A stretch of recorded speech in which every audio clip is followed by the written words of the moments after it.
Pertanyaan sidang skripsi yang paling penting itu sebenarnya hanya ada dua, teman-teman, yaitu mengapa dan bagaimana. Sebenarnya ada satu lagi yang sering muncul, yaitu apa, tetapi apa ini kadang-kadang adalah bentuk lain dari pertanyaan mengapa. Contohnya, apa dasar Anda mengangkat fokus permasalahan tersebut? Itu sebenarnya mempertanyakan alasan, mengapa Anda kemudian mengangkat fokus tersebut dalam penelitian. Nah, di sini ada beberapa komponen dasar yang biasanya ditanyakan, dan itu menjadi hal yang penting ketika sidang skripsi. Tetapi kembali lagi, mulainya dari pertanyaan mengapa dan bagaimana. Yang pertama, judul.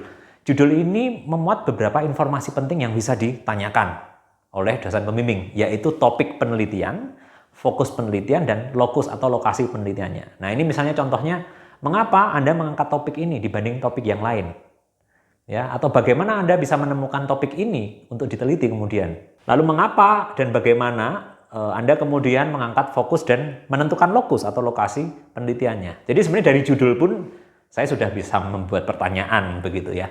Nah, yang kedua, latar belakang. Nah, latar belakang ini sebenarnya yang ingin dipertanyakan adalah masalah penelitiannya. Kalau ditanya mengapa masalah penelitian yang Anda angkat itu, ya Anda harus jelaskan gap atau kesenjangan antara idealita dan realitanya. Lalu kemudian yang kedua juga Anda diminta untuk menjelaskan indikasi atau bukti bahwa gap itu terjadi. Jadi ini juga pertanyaannya mengapa? Mengapa masalah yang Anda angkat itu? Karena terjadi indikasi bahwa dan seterusnya. Lalu kemudian, nah ini research question atau pertanyaan penelitian. Sebenarnya yang ditanyakan sama, ini adalah fokus penelitian. Yang sebenarnya juga sudah ditanyakan ketika kita baca judul. Jadi sebenarnya hampir sama. Hanya yang perlu dipahami, research question ini menentukan tujuan penelitian. Jadi kalau ditanya mengapa tujuan penelitian Anda itu, ya karena pertanyaan penelitiannya arahnya ke sana. Dan bagaimana Anda merumuskan tujuan serta pertanyaan penelitian ini sudah didasari oleh masalah gap dan indikasinya tadi. Nah, kemudian yang selanjutnya bab 2. Bab 2 itu sebenarnya simpel sih. Bab 2 itu sebenarnya hanya teori dan pendekatan yang Anda fokuskan untuk menjelaskan fenomena yang diteliti. Artinya apa?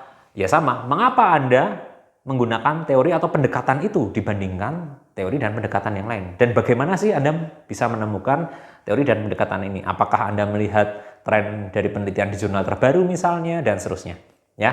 Nah, untuk yang ketiga, bab 3, ini sebenarnya yang paling penting itu hanya ada dua. Jenis tipe penelitiannya, saya pernah jelaskan, misalnya apakah deskriptif, kalau kuantitatif ya, apakah korelasional, apakah eksperimental, dan seterusnya, ya, atau misalnya kalau kualitatif studi kasus dan seterusnya. Dan ini sebenarnya harus berhubungan antara jenis tipe tadi dengan teknik analisis datanya. Mengapa Anda menggunakan teknik analisis data ini, bagaimana Anda melakukannya, menggunakannya, dan seterusnya. Yang ketiga, saya tulis aspek-aspek khusus. Ini tergantung metodenya ya. Misalnya kalau kita berbicara kuantitatif, non-eksperimental, ya, ada teknik pengambilan sampel.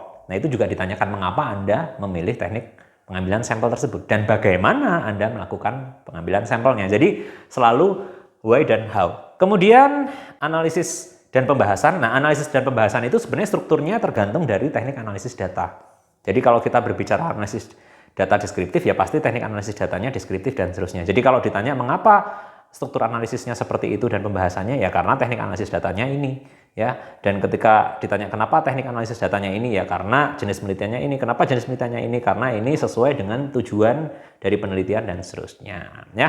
Dan yang terakhir, kesimpulan. Jangan lupa kesimpulan ini adalah jawaban terhadap pertanyaan penelitian. Artinya tujuan penelitian itu ya kesimpulan. Jangan sampai kemudian ini juga tidak terhubung secara logis.